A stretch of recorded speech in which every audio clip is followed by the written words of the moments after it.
Nous ignorons comment l'univers est né. Alors nous faisons commencer notre histoire à un milliardième de milliardième de milliardième de milliardième de minute après sa naissance. L'univers était plutôt jeune et il avait la taille d'une bille.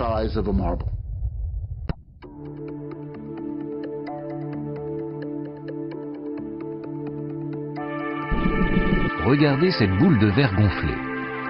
L'univers s'est étendu de la même manière, dans toutes les directions à la fois.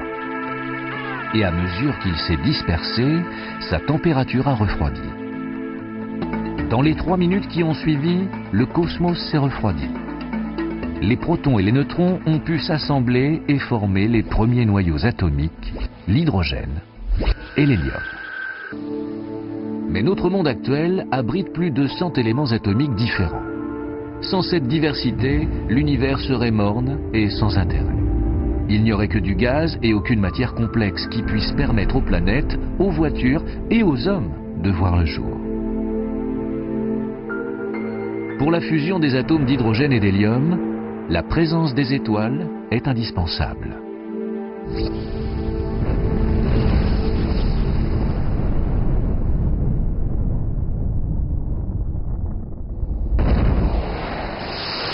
L'univers a évolué et les atomes gazeux se sont réunis en petits nuages qui se sont effondrés sur eux-mêmes pour devenir des étoiles.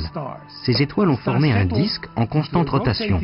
Plus tard, ces disques sont devenus des galaxies en spirale comme la Voie lactée. Pendant des millions d'années, les atomes d'hydrogène vont se rapprocher et se réchauffer, puis fusionner entre eux en dégageant beaucoup d'énergie. Ces nuages brûlent dans un immense éclat de lumière. Une étoile est née. Et à cet instant, partout dans l'univers, des millions d'étoiles s'illuminent pour la toute première fois. Pour bien comprendre la création de ces atomes, on peut s'imaginer une chaîne de montage automobile sur laquelle on ajoute chaque partie individuellement jusqu'à ce que le véhicule soit terminé. Les processus de fusion qui ont lieu à l'intérieur de ces jeunes étoiles libéraient une énergie et une chaleur énormes, ce qui amène d'autres atomes à fusionner. Et c'est ainsi que les éléments lourds sont nés les uns après les autres.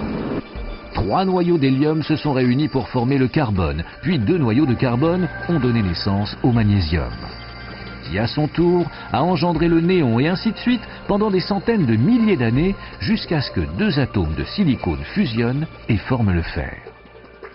L'atome de fer est très particulier. Au sein du noyau, les protons et les neutrons sont solidement attachés les uns aux autres.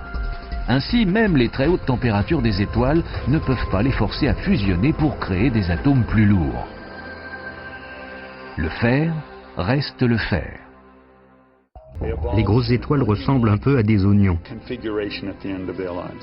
Elles ont un noyau en fer et à l'extérieur de ce noyau, il y a différentes couches qui contiennent les éléments plus légers. À l'intérieur du noyau de fer, la température monte à plus de 4 milliards de degrés, soit 300 fois la température du centre du Soleil.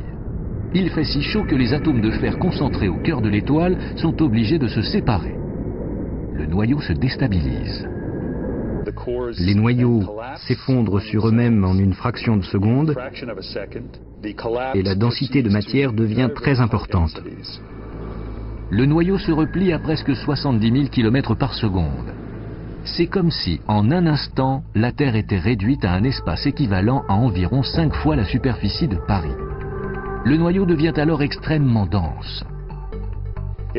Imaginez qu'on prenne 1 cm3 de cette matière. Si vous préférez, cela équivaut à un morceau de sucre. Eh bien, ce morceau de sucre aurait une densité si forte qu'il pèserait autant que l'humanité tout entière. Puis, le noyau se détend, comme une boule de caoutchouc sous pression, et il renvoie une immense onde de choc. Cette onde se disperse et traverse tous les niveaux de l'étoile. Au moment où elle atteint les couches externes de l'étoile, la chaîne de production redémarre.